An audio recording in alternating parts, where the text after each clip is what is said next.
Hello students, how are you. Welcome to my channel SS Academy. आज मैं आपको हिंदी लोक भारती 10वीं कक्षा हिंदी का मैं फर्स्ट पोएम आज मैं आपको स्पष्टीकरण करके दिखाती हूँ। पहली इकाई, पहली कविता है भारत महिमा। इसके कवि है जयशंकर प्रसाद। प्रस्तुत कविता में छायावाद के प्रवर्तक जयशंकर प्रसाद जी ने हमारे प्यारे देश भारत के इसी महिमा पंडित अतीत का मनोरमन चित्रण किया है। प्रकृति ने हमारे देश भारत की रचना बड़े प्यार से की है। हमारा देश हिमालय की गोद में बसा हुआ है। हमारा देश सबसे पहले जागृत हुआ था और इसकी संस्कृति सबसे पुरानी है। आवश्यकता पड़ने पर हमारे देश के लिए अपना सर्वस्व न्यौछावर कर देने के लिए तत्पर हम लोगों को भी रहना चाहिए। चलो अब मैं आपको लाइन का अर्थ बताती हूँ। हिमालय के आंगन में उसे किरणों को दे उपहार, उषा ने हंस अभिनंदन किया और पहनाया हीरक हार। जगे हम लगे जगाने विश्व, लोक में पहला फिर आलोक। व्योमतम पुंज हुआ तब नष्ट, अखिल संस्कृति हो उठी अशोक। विमल वाणी ने वीणा ली, कमल कोमल कर ले सप्रीत। सप्त स्वर सप्त सिंधु में उठे, छिड़ा तब मधुर साम संगीत। विजय केवल लोहे की नहीं, धर्म की रही धरा पर धूम। भिक्षु होकर रहते सम्राट, दया दिखला दे घर घर धूम। गौरी को दिया दया का दान, जिनको मिली धर्म की दृष्टि। मिला था स्वर्ण भूमि को रत्न, शील की सिंहल को भी सृष्टि। किसी का हमने छीना नहीं, प्रकृति का रहा पालना यही। हमारी जन्मभूमि थी यही, कहीं से हम आए थे नहीं। चरित थे पूत पूजा में शक्ति, नम्रता रही सदा संपन्न। हृदय के गौरव में था गर्व, किसी को देख न सके विपन्न। हमारे संचय में था दान, अतिथि थे सदा हमारे देव। वचन में सत्य, हृदय में तेज, प्रतिज्ञा में रहती थी टेव। वही है रक्त, वही है देश, वही साहस है वैसा ज्ञान। वही है शांति, वही है शक्ति, वही हम दिव्य आर्य संतान। जिए तो सदा इसी के लिए, यही अभिमान रहे यह हर्ष। निछावर कर दे हम सर्वस्व, हमारा प्यारा भारतवर्ष। कितने अच्छे लाइन्स दिए हैं कवि जयशंकर प्रसाद जी ने। तो पहले हिमालय के आंगन में उसे किरणों को दे उपहार, उषा ने हंस अभिनंदन किया और पहनाया हीरक हार। दो लाइन का मैं आपको अर्थ बताती हूँ। हिमालय यानी हिमालय पर्वत, हिमालय पर्वतामध्ये किरण, उपहार याने भेट, उपहार याने भेट। उषा ने हंस अभिनंदन किया और पहनाया हीरक हार। हीरक हार यानी हीरो का हार, हीरक हार यानी हीरो का हार। जगे हम लगे जगाने विश्व, विश्व यानी पूरा विश्व। लोक में पहला आलोक, आलोक यानी प्रकाश। व्योमतम पुंज, व्योम यानी आकाश, तम यानी अंधार, पुंज यानी समूह, बहुत सारे। अखिल संस्कृति हो उठे अशोक, अखिल यानी संपूर्ण, ओके। एंड अशोक यानी शोक रहित। हिमालय के आंगन में उसे किरणों का दे उपहार, उषा ने हंस अभिनंदन किया और पहनाया हीरक हार। यहाँ जयशंकर प्रसाद क्या बोलते हैं, ये जो हमारा भारत देश है, यह प्यारा भारत देश हिमालय के आंगन में समान है। प्रतिदिन उषा भारत को सूर्य की किरणों का उपहार देती है, सूर्य की किरणों का उपहार देती है। तब ऐसा लगता है कि मानो हंसकर वह भारत भूमि का अभिनंदन कर रही हूँ, जैसे कि वो सूर्य की किरणें है वो हिमालय के आंगन में पड़ी है। तो कवि को लगता है कि अपने भारत भूमि का वो अभिनंदन कर रही है। ओस की बूंदों पर जब प्रातःकालीन सूर्य की रश्मियाँ पड़ती है तो ऐसा लगता है कि जैसे उषा ने भारत का हीरो का हार पहनाया है। जगे हम लगे जगाने विश्व, लोक में पहला वीर आलोक। व्योमतम पुंज हुआ तब नष्ट, अखिल संस्कृति हो उठी अशोक।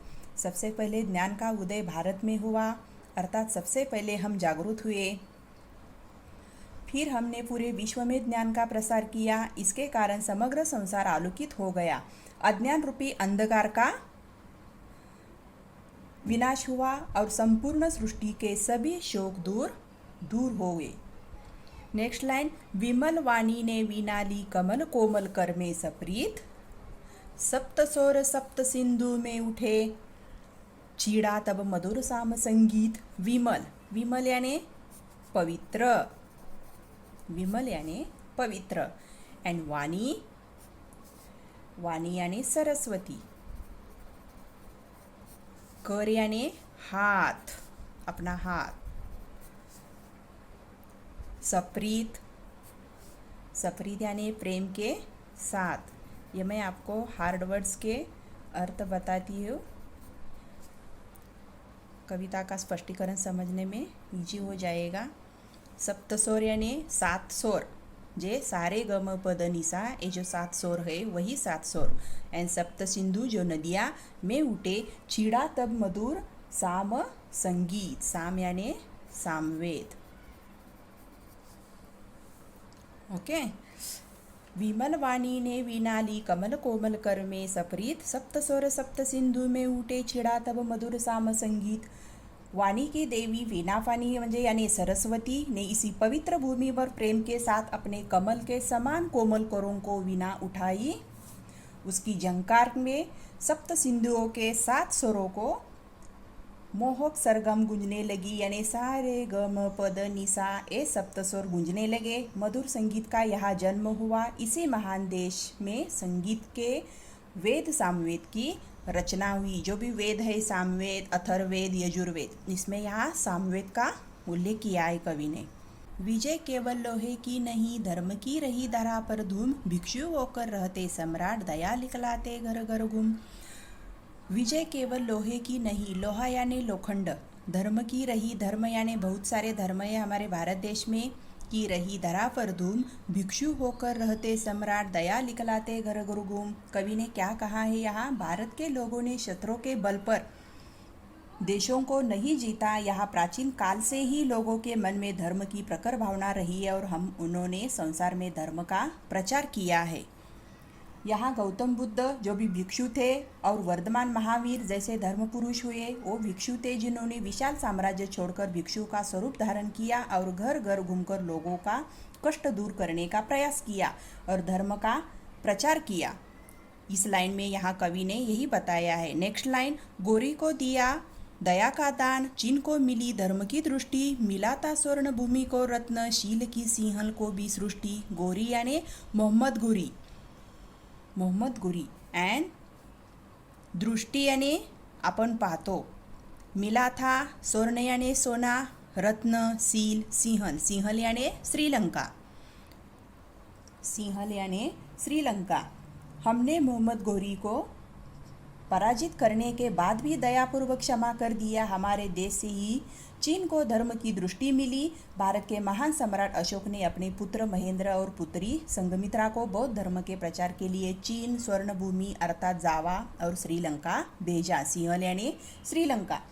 जावा और श्रीलंका के लोगों को पंचशील तत्व है, अहिंसा, अस्तेय, अपरिग्रह, सत्य और ब्रह्मचर्य को सिद्धांत मिले। नेक्स्ट लाइन, किसी का हमने छीना नहीं, प्रकृति का रहा पालना यही, हमारी जन्मभूमि थी यही, कहीं से हम आए थे नहीं।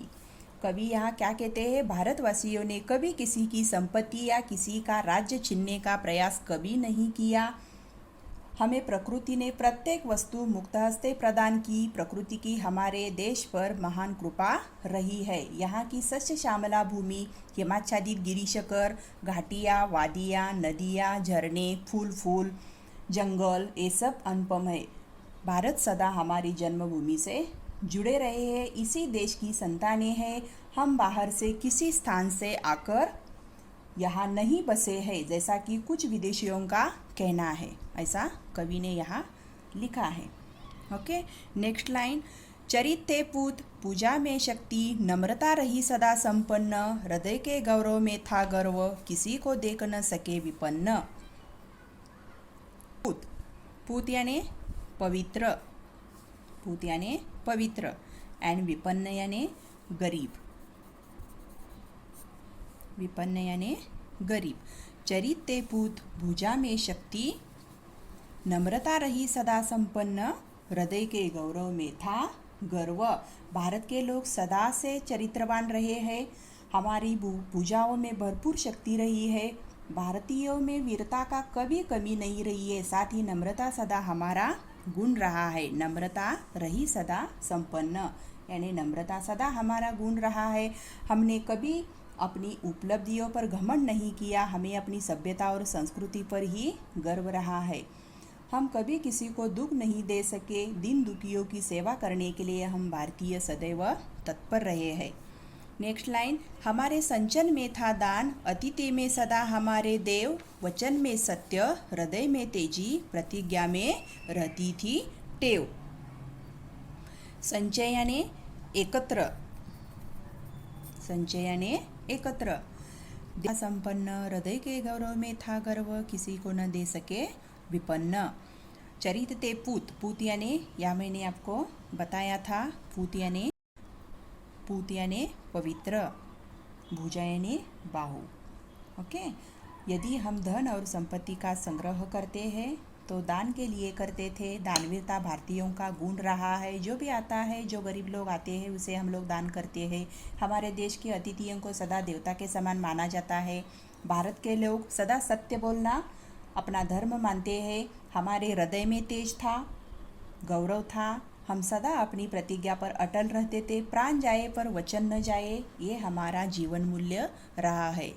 इसीलिए कवि ने यहाँ बहुत अच्छे से 2 लाइन दी है। हमारे संचय में था दान, अतिथि थे सदा हमारे देव, वचन में सत्य, हृदय में तेज, प्रतिज्ञा में रहती थी टेव। संचय यानी एकत्र, अतिथि यानी जो हमारे घर में आते हैं, अतिथि जो कोई भी आता है, अतिथि इस यानी पाहुने, ये सदा हमारे देव। वचन में सत्य, जो भी बोले जाते हैं उसमें सत्य था, तेज था, प्रतिज्ञा रही थी।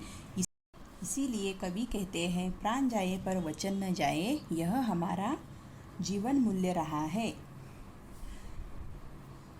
वही है रक्त, वही है देश, वही साहस है वैसा ज्ञान, वही है शांति, वही है शक्ति, वही हम दिव्य आर्य संतान। यहाँ कवि क्या बताते हैं? वही है रक्त, वही है देश, वही साहस है, वही ज्ञान, वही है शांति, वही है शक्ति, वही हम दिव्य आर्य संतान। आज भी हम भारतीयों के धमनियों में उन्हीं पूर्वजों का रक्त प्रवाहित हो रहा है। आज भी हमारा देश वैसा ही है, आज भी भारतीयों में वैसा ही साहस है। भारतीय आज भी ज्ञान के क्षेत्र में सबसे आगे है। आज भी हम पहले के समान शांति के पुजारी है। देशवासियों में वैसी ही शक्ति है, हम उन्हीं आर्यों की दिव्य संतानी है। जो भी हम नए हैं, लेकिन जो हमारे पूर्वज है उन्हीं का रक्त हमारी रगों रगों में फैला हुआ है। जिए तो सदा इसी के लिए, यही अभिमान रहे है हर्ष, नीचावर कर दे हम सर्वस्व, हमारा प्यारा भारतवर्ष। हम जब तक जिए इसी देश के लिए जिए, हमें इसकी सभ्यता और संस्कृति पर अभिमान है और हर्ष की हमने पर भूमि पर जन्म लिया है। यह हमारा भारतवर्ष है। यदि कभी आवश्यकता पड़े तो इसके लिए अपना सर्वस्व भी न्योछावर कर दे। जैसे कि हमारे यहाँ जो आर्मी के जवान होते हैं वो हमेशा अपने भारत देश के लिए लड़ते हैं। तो कवि ने यहाँ बहुत अच्छे से यहाँ लाइन्स दी है जिसमें पूरा भारत देश का वर्णन अच्छे से प्रकट किया है।